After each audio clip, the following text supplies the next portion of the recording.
Você que trouxe a tua Bíblia, abra a tua Bíblia no livro de Neemias. Neemias capítulo 4. Amém?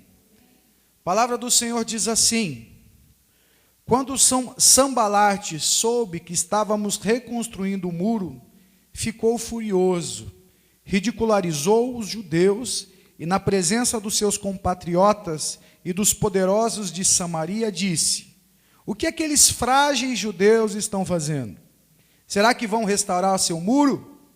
Irão oferecer sacrifícios? Irão terminar a obra num só dia? Será que vão conseguir ressuscitar pedras de construção daqueles montes de entulho e de pedras queimadas? Tobias, o amonita, que estava ao seu lado, completou: pois que construam, basta que uma raposa suba lá para que esse muro de pedras desabe. Ouve-nos, ó Deus, pois estamos sendo desprezados. Faze cair sobre eles a zombaria, e sejam eles levados prisioneiros como despojo para outra terra. Não perdoe os seus pecados, nem apagues as suas maldades, pois provocam a tua ira diante dos construtores. Neste meio tempo, fomos reconstruindo o muro, até que em toda a sua extensão chegamos à metade da sua altura, pois o povo estava totalmente dedicado ao trabalho. Quando, porém, Sambalate, Tobias, os árabes, os amonitas e os homens de Asdote souberam que os reparos dos muros de Jerusalém tinham avançado e que as brechas estavam sendo fechadas, ficaram furiosos. Todos juntos planejaram atacar Jerusalém e causar confusão. Mas nós oramos ao nosso Deus e colocamos guardas de dia e de noite para proteger-nos deles. Enquanto isso, o povo de Judá começou a dizer: os trabalhadores já não têm mais forças e ainda há muito entulho. Por nós mesmos não conseguiremos reconstruir o muro. E os inimigos diziam: antes que descubram qualquer coisa ou nos vejam, estaremos bem ali no meio deles. Vamos matá-los e acabar com o trabalho deles. Os judeus que moravam perto deles 10 vezes nos preveniram: para onde quer que vocês se virarem, saibam que seremos atacados de todos os lados. Por isso, posicionei alguns do povo atrás dos pontos mais baixos do muro, nos lugares abertos, divididos por famílias, armados de espadas, lanças e arcos. Fiz uma rápida inspeção e imediatamente disse aos nobres, aos oficiais e ao restante do povo: não tenham medo deles. Lembre-se de que o Senhor é grande e temível, e lutem por seus irmãos, por seus filhos e por suas filhas, por suas mulheres e por suas casas. Quando os nossos inimigos descobriram que sabíamos de tudo que eles tinham que Deus tinha frustrado a sua trama, todos nós voltamos para o muro, cada um para o seu trabalho. Daquele dia em diante, enquanto a metade dos meus homens fazia o trabalho, a outra metade permanecia armada de lanças, escudos, arcos e couraças. Os oficiais davam apoio a todo o povo de Judá, que estava construindo o muro. Aqueles que transportavam material faziam trabalho com uma mão e com a outra segurava uma arma. E cada um dos construtores trazia na cintura uma espada enquanto trabalhava. E comigo ficava um homem pronto para tocar a trombeta. Então eu disse aos nobres, aos oficiais e ao restante do povo: a obra é grande e extensa, e estamos separados, distantes uns dos outros, ao longo do muro. Do lugar onde ouvirem um som da trombeta, juntem-se a nós ali. Nosso Deus lutará por nós, de maneira que prosseguimos o trabalho, com metade dos homens empunhando espada desde o raiar da alvorada até o cair da tarde. Naquela ocasião, eu também disse ao povo: cada um de vocês e o seu ajudante deve ficar a noite em Jerusalém, para que possam servir de guarda à noite e trabalhar durante o dia. Eu, os meus irmãos, os meus homens de confiança e os guardas que estavam comigo, nem tirávamos a roupa, e cada um permanecia de arma na mão. Pai, fala conosco, ministra a tua palavra, o teu recado santo e bendito, e traga, Senhor Jesus, o ensinamento da tua palavra aos nossos corações. Eu oro no nome de Jesus, amém e amém. Glória a Deus, você pode se assentar. Eu tenho falado para vocês a diferença entre otimismo e esperança. Já há um certo tempo que eu venho fazendo você compreender isso. Otimismo é você sorrir para o futuro por causa de alguma coisa. E esperança é você sorrir para o futuro apesar de qualquer coisa. Existe uma grande diferença na prática, porque às vezes nós conseguimos perseverar diante dos nossos sonhos e projetos quando conseguimos apalpar as coisas, quando nós conseguimos desfrutar já de algumas coisas na nossa vida.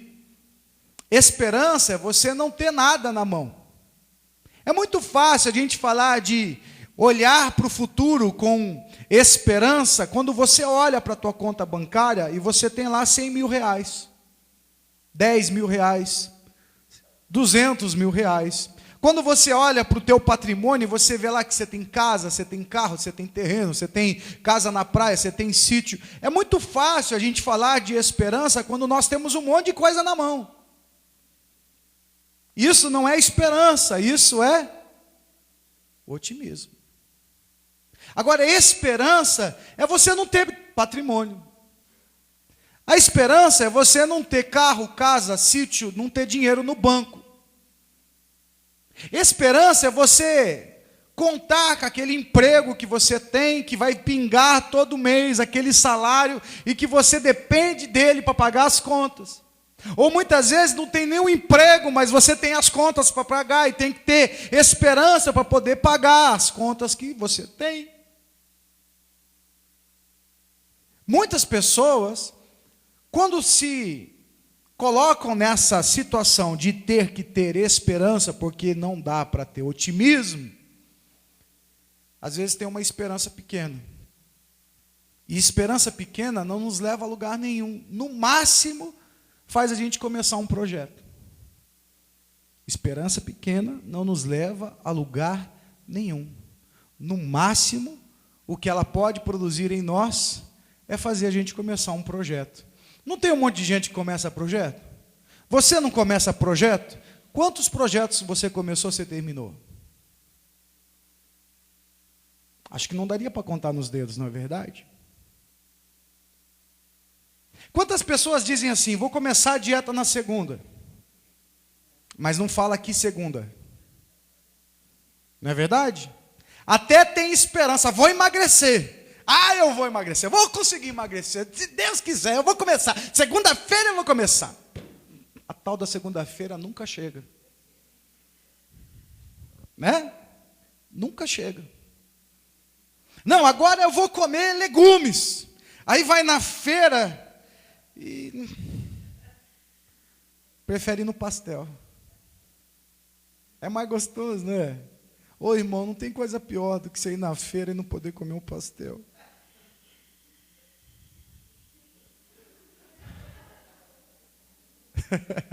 Solange sabe o que eu estou falando, né, Solange? Eu vou com a pastora na feira e é sempre uma tristeza ir para a feira com a pastora. Porque é gostoso ir só eu com a Ana.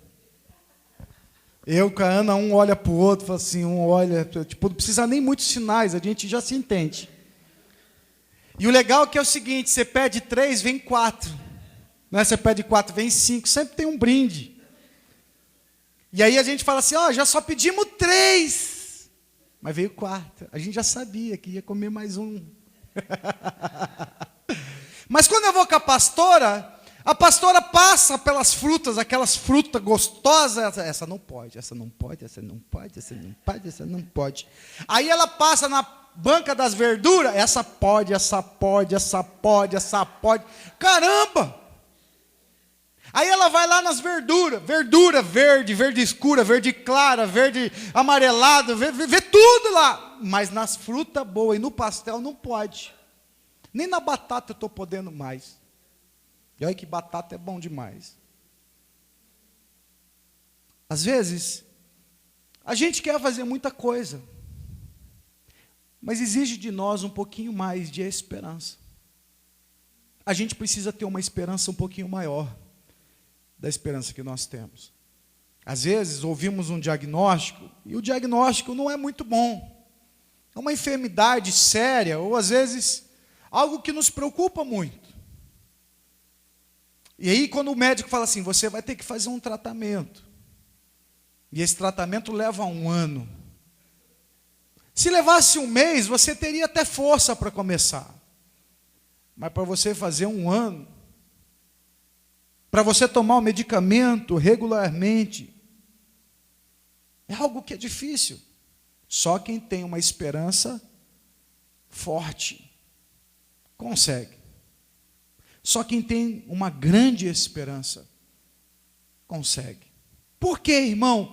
Porque nesse meio termo, nesse período onde nós estamos realizando o nosso projeto, a gente precisa enfrentar certos desafios. E se nós não tivermos uma esperança grande, a gente não vai querer enfrentar.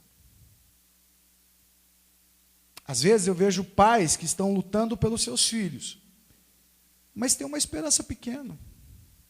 E o que quer dizer uma esperança pequena para pais que querem lutar pelos seus filhos? É porque eles não conseguem perseverar no propósito. Eles falam assim, eu vou lutar pelo meu filho, mas depois no meio do caminho eles começam a ceder. Algumas pessoas falam assim, eu vou lutar pelo meu casamento. Mas uma pessoa que tem uma esperança pequena, ele começa a lutar pelo casamento e naquela mesma semana acontece um problema sério, que aquela pessoa já desiste, ou começa a não ter a mesma disposição. É uma pessoa que quer largar do vício. Uma pessoa que quer largar do vício. Ela fuma, ela bebe, muitas vezes porque canaliza todo o vício para uma ansiedade no coração. Ou por uma preocupação. Então, basta estar preocupado um pouquinho, basta estar um pouco mais ansioso, para quê? Para fumar, para beber. E aí parece uma coisa, você fala assim, vou parar de fumar, aí aparece um problema. Vou parar de beber, aí acontece uma briga, um desentendimento. E a pessoa faz o quê? Canaliza para o vício. Essas pessoas que muitas vezes estão se libertando das drogas, qual é a grande dificuldade dessas pessoas? Porque enquanto eles estão nas clínicas de recuperação, eles estão firmes, estão fortes. Por quê? Porque existem pessoas ali no mesmo propósito. Mas quando eles saem de lá e têm que voltar para a sua casa, muitas vezes eles têm que se deparar com aquela rotina que fez com que ele fosse para as drogas. Às vezes é um problema com o pai, às vezes um problema com a mãe, às vezes um problema com a esposa, às vezes um problema com o marido, às vezes a falta de oportunidade, às vezes o desemprego. Durante toda a vida não estudou, não se dedicou e agora tem que voltar para a vida profissional, mas agora não tem recurso, não tem disposição de estudar, e muitos deles o que acontece? Acabam voltando para as drogas, porque não tem perspectivas, as portas estão fechadas.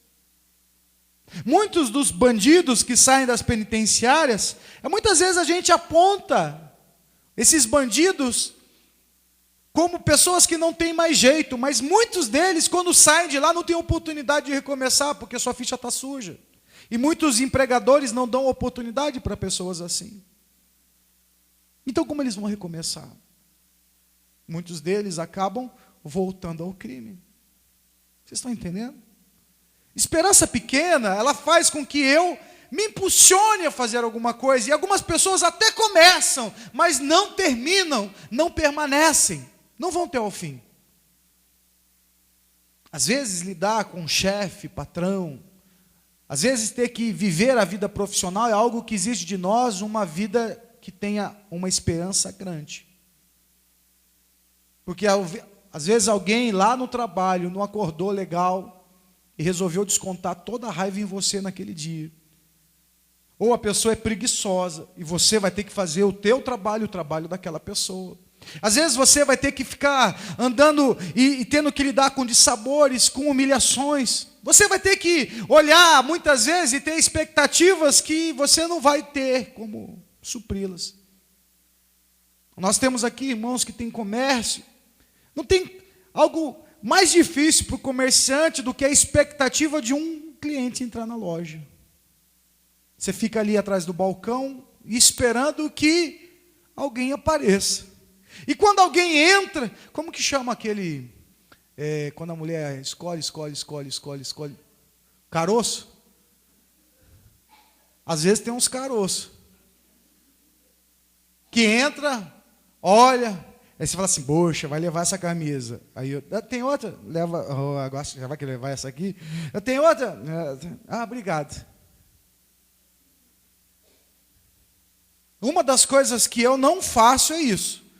Eu olho, se eu gostei, eu olho de fora. Se eu provar, provavelmente eu vou levar. Por quê? Porque eu sei que a pessoa que está ali esperando, seja ela comissionada ou seja ela dona da empresa, do comércio, qual é a expectativa que ela tem? E aí eu vou ser instrumento para frustrar aquela pessoa. Então eu prefiro olhar e falar assim, bom, eu estou realmente interessado naquilo? Não, então nem vou entrar. Nem vou entrar, porque eu não vou comprar. Não tenho interesse naquilo. Eu olho, vejo o sapato e vejo que é muito bonito, mas quando eu vejo que ele é muito bonito, eu percebo que o preço dele não cabe no meu bolso. Para que eu vou provar? Para que eu quero saber se ele cabe no meu pé? Não preciso saber. Por quê? Porque eu estou frustrando a expectativa da outra pessoa. E talvez aquela pessoa tenha uma esperança pequena. E se ela tiver uma esperança pequena, tudo que ela precisava naquele momento era alguém que falasse sim para ela. Mas alguém falou não. E quando falou não, talvez foi o suficiente para ela desistir. Foi o suficiente para ela voltar às drogas, aos vícios, à frustração, à irritação, ao medo, às preocupações. Vocês estão entendendo? Então eu, como cristão, eu me preocupo com tudo. A palavra do Senhor me ensina isso. Me faz eu me preocupar com qualquer pessoa, independente do que ela faça. Dependente do que ela esteja envolvida, eu tenho que me preocupar. Porque quantas pessoas não estão assim, irmãos? Entra um caroço, entra dois caroços, entra três caroços, entrou 20 caroços na loja e não vendeu nenhum. Naquele dia, aquela pessoa precisava ganhar um dinheirinho. E eu já fui comerciante, eu sei como é difícil. Eu me lembro que quando trabalhava na Yannis, eu ia para as empresas, e aí as empresas de carro importado estavam começando as suas lojas aqui no Brasil, isso lá em 94. Assim que o Collor falou que os nossos carros eram carroça, e aí começou a abrir oportunidade para Mazda, Suzuki, Mitsubishi, Subaru. E quando essas lojas, essas empresas começaram a se instalar no Brasil, eu ia lá na concessionária para desenvolver suporte de extintor para os carros importados, porque os carros importados não eram obrigatórios nos seus países usar extintores, mas quando entram no Brasil, pela nossa legislação, eles são obrigados a ter extintores. Então eu tinha que ir lá na loja, entrar debaixo dos carros, e muitas vezes de gravata, de social, eu ia lá para desenvolver a furação, fazer as coisas para poder colocar extintores nesses carros. E aí muitas vezes fazia o suporte, ia para Minas, desenvolvia o suporte, voltava para a concessionária, e chegava lá, montava, dava tudo certo, agora o cara falou assim, beleza, depois eu te ligo. E aí pegava o suporte que eu tinha desenvolvido e comprava com outra pessoa. Que raiva que me dava aquilo, porque eu tinha empenhado o meu esforço, o meu trabalho, minha expectativa, e o cara só se aproveitou. Se eu tenho uma esperança pequena, eu jogo tudo fora. Por que eu estou falando tudo isso, irmãos? Porque Neemias tinha um projeto. Deus deu a ele a oportunidade de fazer algo que ele queria muito fazer, que era reconstruir a cidade onde os seus pais tinham sido sepultados. E Deus olhou para ele com misericórdia e deu a ele todos os recursos necessários para que ele pudesse começar o projeto. Ele conversou com as pessoas, com os amigos, com os interessados no projeto, e todos decidiram juntos que viveriam esse projeto e construiriam a cidade. Mas se eles tivessem uma esperança pequena, com certeza eles nem começariam. Porque o texto que nós lemos mostra que a primeira coisa que aconteceu aqui foi que eles foram ridicularizados. E muitas vezes o nosso orgulho não suporta isso. Você vai começar um projeto e as pessoas olham para você e o que fazem? Elas te menosprezam. Elas te menosprezam. Elas zombam. Elas escarnecem. Dizendo assim: você não consegue, nunca fez nada, vai fazer alguma coisa. Você chega para as pessoas dizendo com uma alegria: olha, vou fazer tal coisa. Ah, vai, para, você já fez tantas vezes, nunca conseguiu. Ó, vou estudar. Ah, para, você não estudou quando era adolescente, vai estudar agora, depois de velha. Está entendendo? Vou aprender a dirigir. Ah, para, vai, você vai aprender a dirigir, você não sabe nem dirigir o carrinho da feira, vai dirigir carro. Não tem coisa pior do que pessoas te ridicularizando. Não existe coisa pior do que ver pessoas que olham para nós e desprezam os nossos sonhos. Conversava com a Rose na sexta-feira. Ela trabalhava num salão muito bom e ela decidiu ser dona do seu próprio negócio. Quantas pessoas olharam para ela e falaram assim: para, fica onde você está. Faz do jeito que você está e você vai ficar abrindo negocinho aí para você, para quê? Fica aqui. E ela foi lá e lutou. E está trabalhando, e está ganhando o dinheirinho dela, está pagando as continhas dela, como muitos de vocês. Mas quantas pessoas desprezam os nossos sonhos? Quantas pessoas dizem que você não vai chegar a lugar nenhum? Quantas pessoas dizem que o máximo que vai acontecer na sua vida é você começar, mas não vai terminar nada? Aqui na igreja, quantas vezes eu e a pastora Márcia fomos ridicularizados? Fomos desprezados, menosprezados. Vocês estão entendendo?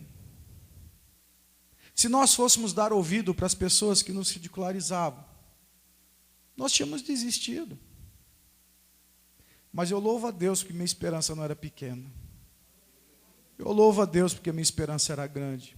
Porque quando eu tenho esperança grande, o que eu faço? Eu oro e falo para Deus: ó Deus, eles estão me desprezando. Olha, Deus, eles estão me desprezando. Eles estão me ridicularizando. Foi o que Neemias fez. Quando aqueles homens começaram a ridicularizar, menosprezar o sonho, o projeto, desprezando totalmente o que eles iam fazer, Neemias ora: Deus, olha, eles estão me desprezando.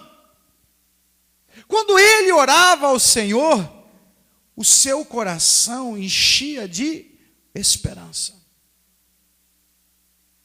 Quando nós oramos, quando nós apresentamos a Deus todas as pessoas que desprezam os nossos sonhos, o Espírito de Deus entra em nós e nos dá uma força que faz a gente olhar para essas pessoas diferente. A gente olha para essas pessoas dizendo assim: você vai ver, eu não vou desistir agora. Se eu tinha algum motivo para desistir, agora eu não vou desistir. Você agora vai ver que eu vou continuar até o fim. Só que aí o que acontece? Os nossos inimigos não vão embora. A gente quer que eles vão embora. A gente ora. A gente não vai falar nada com eles, não vamos brigar com eles, não vamos lá, sabe, você é o cão dos infernos, miserável, vai, morra, desgraçado. Não vou fazer isso. A gente vai fazer o quê? Trabalhar. Por quê? Porque quando os inimigos se levantam contra nós, o propósito dele é fazer a gente parar. Então, em vez da gente parar, a gente faz o quê? A gente ora. Ora e trabalha.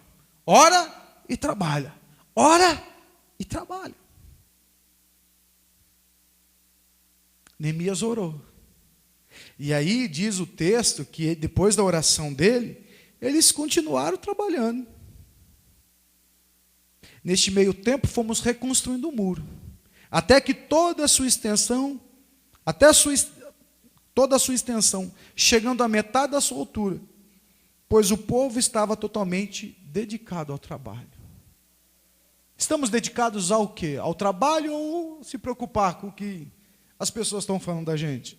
Totalmente ao trabalho. Era assim que eles estavam. Porém, quando os inimigos perceberam que eles estavam realmente dispostos a fazer, eles ficaram com raivinha. E começaram a pensar no quê? Vamos fazer uma confusãozinha aqui. Vamos gerar uma confusão no meio deles. Confusão quer dizer que ato ou efeito de confundir, ausência de ordem interna. Quando alguém gera confusão, ele está fazendo o quê? Ele está trazendo a falta de ordem. Tenho ensinado a vocês que o propósito do reino de Deus qual é? Trazer ordem. De nos organizar. O texto diz que quando eles fizeram isso e começaram a gerar confusão, Neemias volta a orar ao Senhor. Só que Neemias ora ao Senhor agora usando outra estratégia. Ele ora, mas ele coloca guarda para vigiar. Ele não ora e luta contra os inimigos. Ele ora, apresenta os inimigos diante do Senhor e continua o trabalho. Mas se os inimigos continuam, e muitas vezes nos ameaçando a nos atrapalhar, gerando confusões, o que ele faz? Agora ele ora e coloca guarda. O que muitas pessoas deixam de fazer em meio aos seus projetos?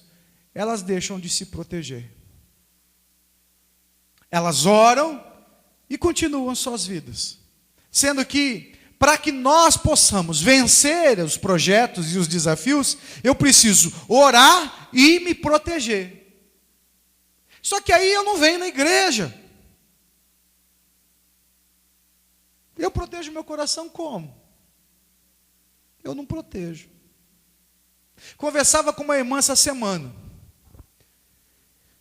Falei para ela assim, irmã, você tem o hábito de todas as vezes que você vai fazer alguma coisa, a primeira coisa que você abre mão é da Santa Ceia. Se eu vou passear no dia de Santa Ceia. Se eu vou viajar no dia de Santa Ceia. Sempre as minhas agendas estão envolvidas no dia de Santa Ceia. Está entendendo? E aí o que acontece? Santa Ceia não é uma coisa que eu faço quando quero. A Santa Ceia é um mandamento.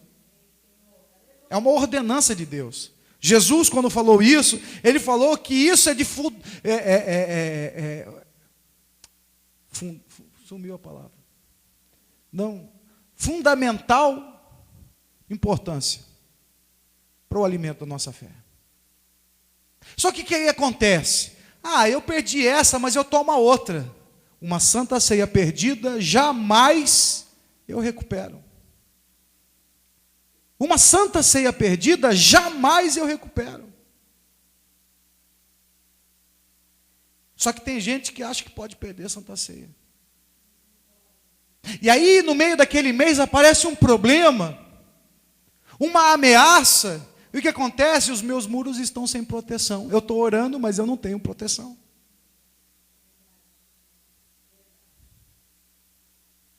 E aí o que acontece? Muro sem proteção? Acabou o projeto. E nós precisamos entender isso, irmãos, porque a Santa Ceia não é do pastor Marlon, a Santa Ceia é do Senhor. E quando Ele estabeleceu isso, Ele estabeleceu para que eu e você tivéssemos força. E mais, nós tivéssemos proteção, para que nós alimentássemos a nossa esperança, para que o reino de Deus colocasse em ordem. E nós precisamos entender isso, irmãos. Você precisa entender isso. Você nunca sabe quando o problema vai bater na tua porta. E muitas vezes, quando ele bate, nós nos desesperamos. E eu preciso estar muito bem alimentado para que eu não desista. Mas eu preciso de proteção. Neemias começa a armar os homens e colocar os homens tudo armado nas brechas dos muros, nos muros mais baixos, aonde precisava, havia proteção. Mas diz o texto que aí o povo começou a cansar, como eu e você também fazemos. A gente já venceu quando eles nos ridicularizam. A gente já vence quando o inimigo traz confusão. Mas e quando a gente começa a cansar?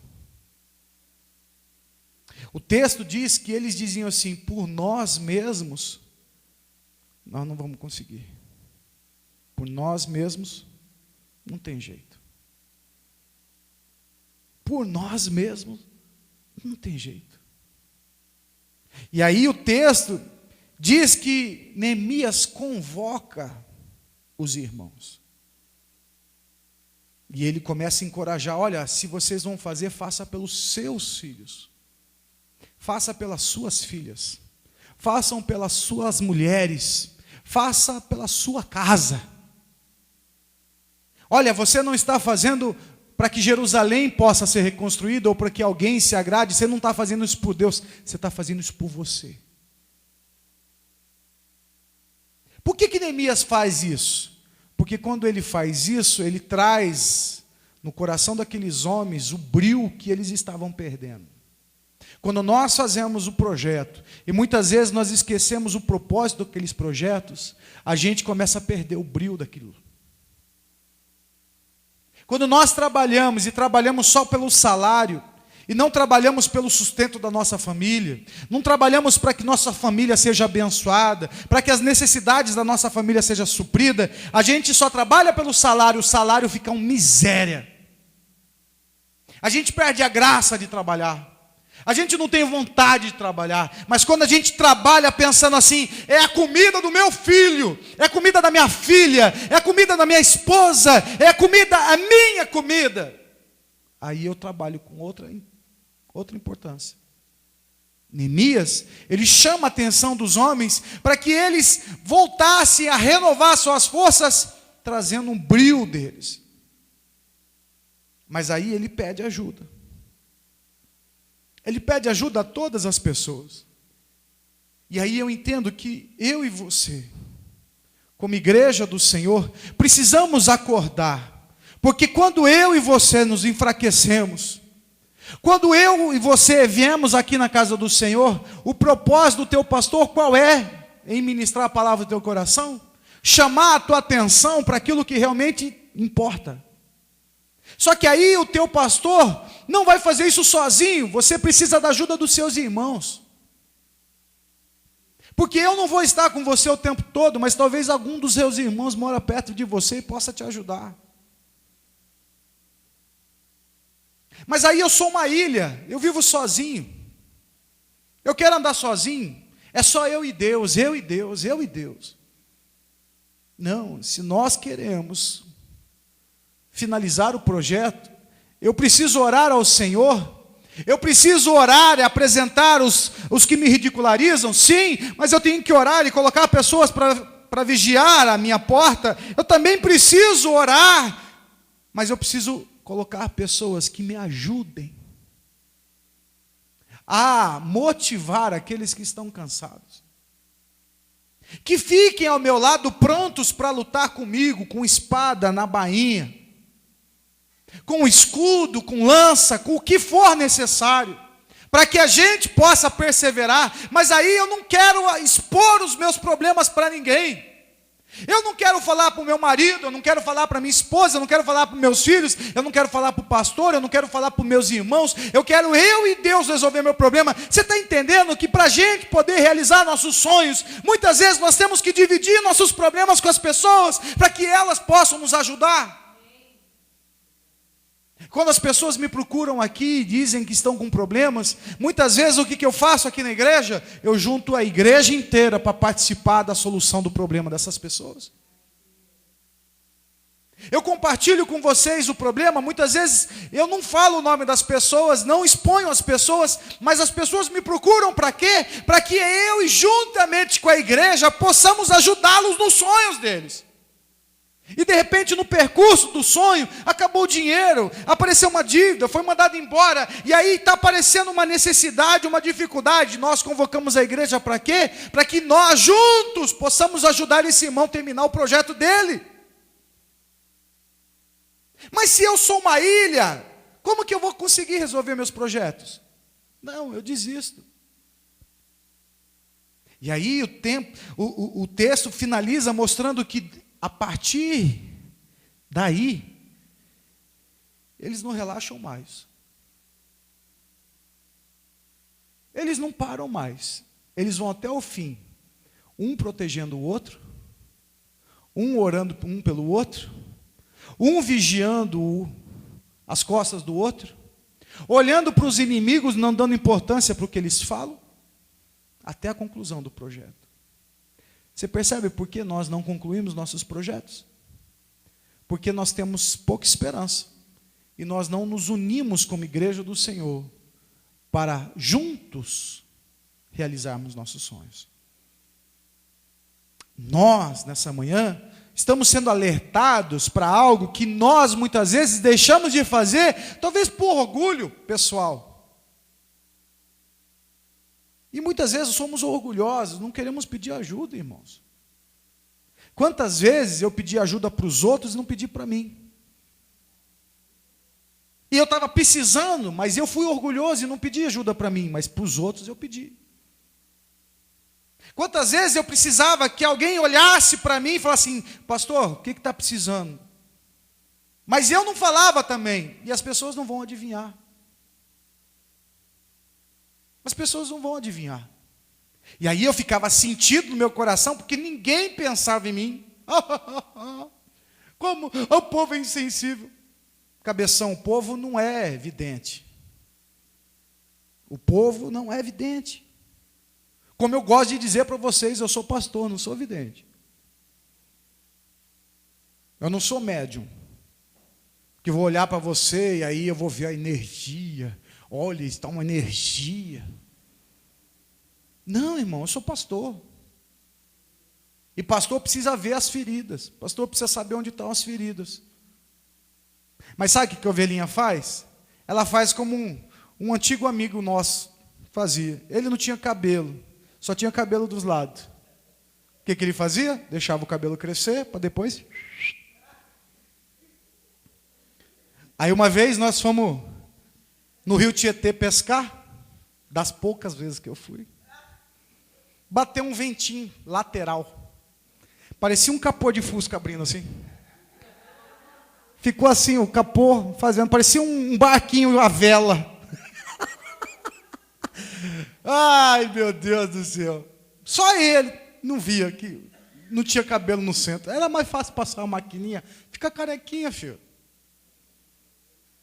É como o cara que põe peruca. Todo mundo está vendo que está degradê o negócio. A cor está diferente. E se sente. Vocês estão entendendo o que eu estou falando, gente? Às vezes, nosso orgulho não nos permite ser ajudado. E nós estamos precisando de ajuda. Nós temos um projeto e precisamos de ajuda. Neemias, ele chegou até o fim do projeto. Mas ele chegou usando a estratégia certa. Ele não era melhor do que você. A palavra do Senhor diz que ele era um copeiro do rei, que recebeu uma oportunidade. Você e eu temos recebido oportunidades o tempo todo. Mas por que a gente desiste e ele não desistiu? Porque ele aprendeu a usar as armas certas. Talvez no começo do projeto, Ele tinha uma ótima esperança, mas quem estava com ele não tinha. E eu e você precisamos entender isso. Por que Deus levanta você e não levantou teu marido? Por que Deus levantou você e não levantou sua esposa? Por que Deus levantou você e não levantou seus pais? Talvez porque você tenha mais esperança do que eles. E por você ter mais esperança do que eles, você vai ser o propulsor da esperança deles.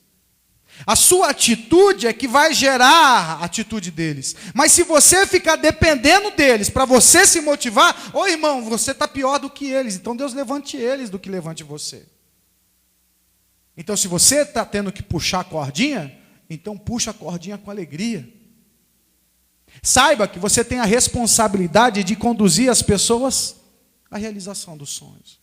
Então nessa manhã, se você está aqui no culto de propósito, orando por um projeto, você está aqui recebendo alimento. Você está recebendo força. Para quê? Para que você fortaleça a sua esperança. Não tem nada na sua mão? Não tem nada na sua mão. Porém, você tem esperança. E se você tem muita esperança, ô irmão, se prepara, porque o teu projeto vai ser concluído. Você não vai desistir, você vai chegar até o final. Então, aprenda a ouvir a Deus. Emagrecer é muito gostoso, falar, perdi 24 quilos. Ô, pastor, tá bonitinho, tá ensacadinho, bonitinho. Só que para esse projeto aqui, eu preciso da esperança da pastora. Porque a minha vontade, ontem eu comprei um bolinho de cenoura com chocolate em cima, irmão, foi 2 pedaços que eu falei assim, vou comer inteiro esse negócio aqui. Está entendendo? Se não é, ela vai assim, não pode comer. Ah, deixa eu comer. Não, só de 3 em 3 horas. Ai, mulher chata. Deixa eu comer nada. Eu passo e falo assim, posso comer uma pera? Não, agora não. Bem, mas faz 2 horas. Daqui 3 horas você pode comer. Se não for a esperança dela, ô irmão, você acha que eu tinha perdido tudo que eu perdi? E vou perdendo ainda.